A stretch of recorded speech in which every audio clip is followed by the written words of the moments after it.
This is DW News live from Berlin.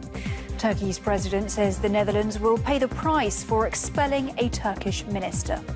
Angry protesters blockade the Dutch consulate in Istanbul, and President Erdogan warns ties are in danger. It's the latest in a deepening row over Turkish politicians campaigning in Europe ahead of a key referendum. And also coming up, we'll have all the action from Saturday's Bundesliga games when champions Bayern Munich were looking to consolidate their lead at the top of the table at home to Frankfurt.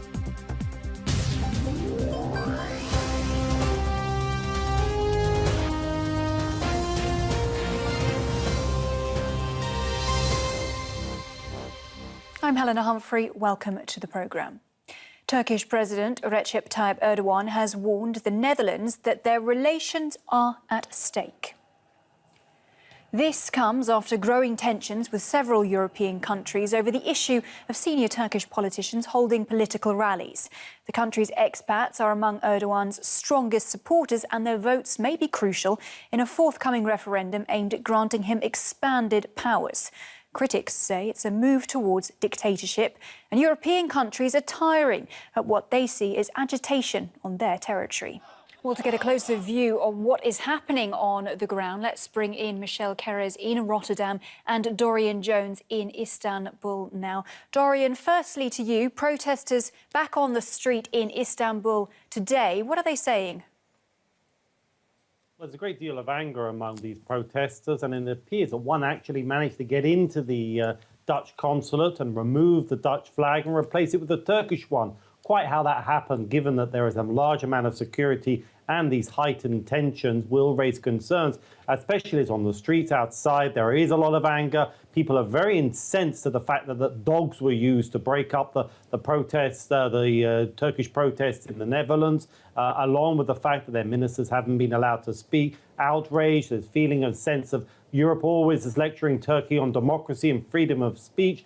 And the protesters say, what about our freedom of speech? So there is this great deal of anger, but it has to be said, there are limited numbers of people on the streets. In the past, when you've had similar crises, you've seen thousands, if not tens of thousands, on the streets across many of Turkey's main cities and provincial towns. There's none of that today, and it still has the feeling that it's very much the party activists being rallied by the ruling party of the president. Now, Dorian, the Turkish family minister who was expelled from the country by the Dutch authorities is now back in Turkey. Let's take a listen to what she had to say. The actions of the Netherlands do not comply with human rights and democracy. They restricted our freedom of movement. All of our freedoms were suspended in the Netherlands yesterday, and a country's minister was deported in a way that shouldn't have happened. I condemn the Netherlands once again.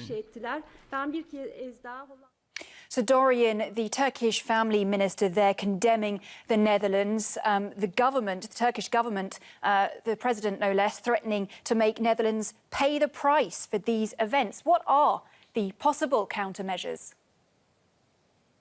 Well, no one really knows at the moment. The rhetoric continues to be ratcheted up. The president today was saying that the Dutch haven't paid the price that the country is demanding, but said they will. He doesn't say what that will be. The Turkish foreign minister has been speaking today, saying that even if the Dutch apologise, which they haven't, they will still face consequences. What those consequences will be is very unclear. Economic sanctions, the Dutch does have a trading relationship with Turkey, but given the fact that the Turkish economy is not in particularly good shape, this could hurt Turkey as much as it could hurt the Netherlands. The leader of the opposition, the main opposition, Kemal Kılıçdaroğlu, who is leading the No campaign in this forthcoming referendum, has called for a suspension of relations with the Dutch. He very much wants to be very clear that he wants to be seen supporting the president in what he considers as a national issue and a question of honour. So the possible suspension of relations is being demanded, but as of yet there is no details on what the repercussions the Dutch will face. Everyone is just waiting. All right, well, let's cross over to the Netherlands then and speak to Michelle Kerez. Michelle, how are the Dutch authorities reacting to these ambiguous but strong threats coming from Turkey?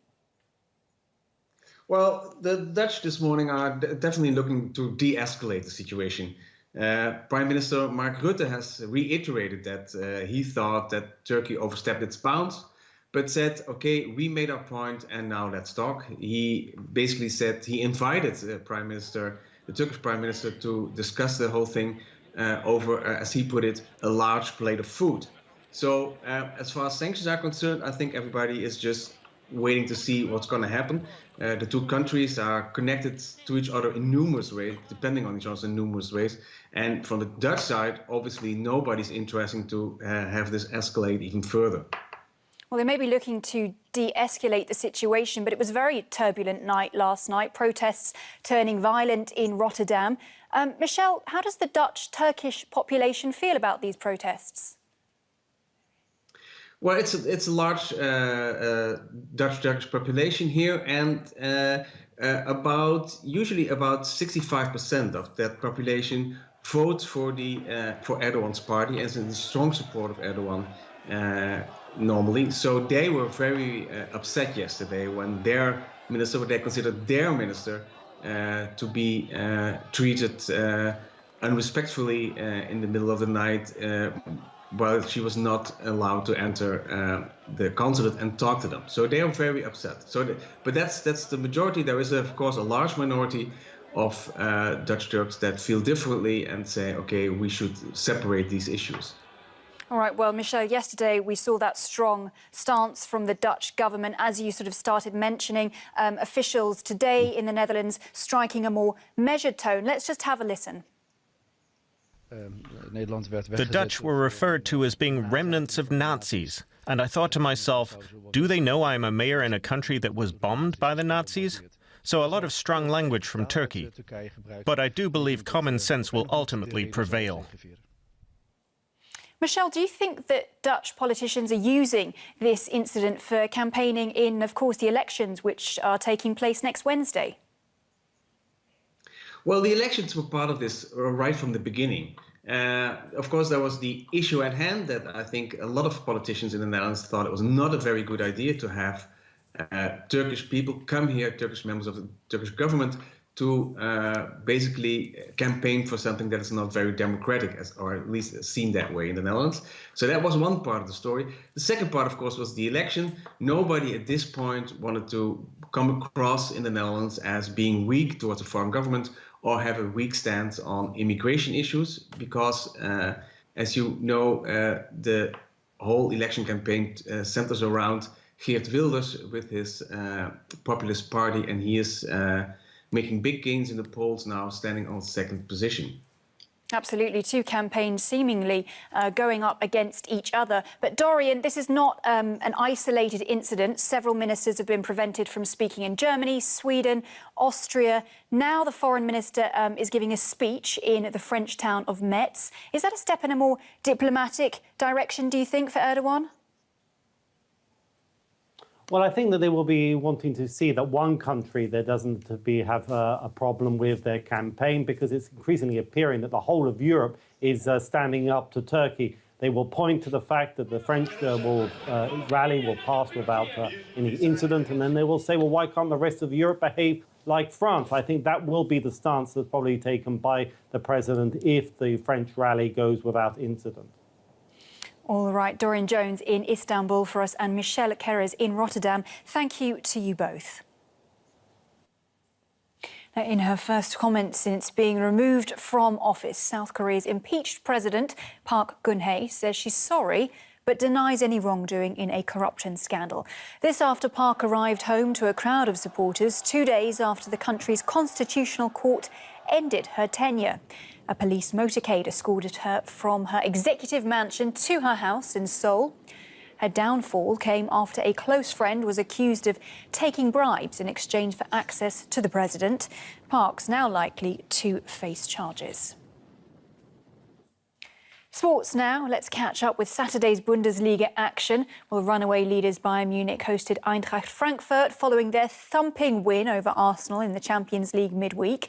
Frankfurt, by contrast, have been rapidly sliding down the table after a string of poor results. Well, Saturday's big game in the German capital saw erratic Hertha Berlin host third-place Dortmund. The visitors were on an impressive run of form in the Bundesliga and Champions League. But Paul Dardai's Hertha have the best home record this season.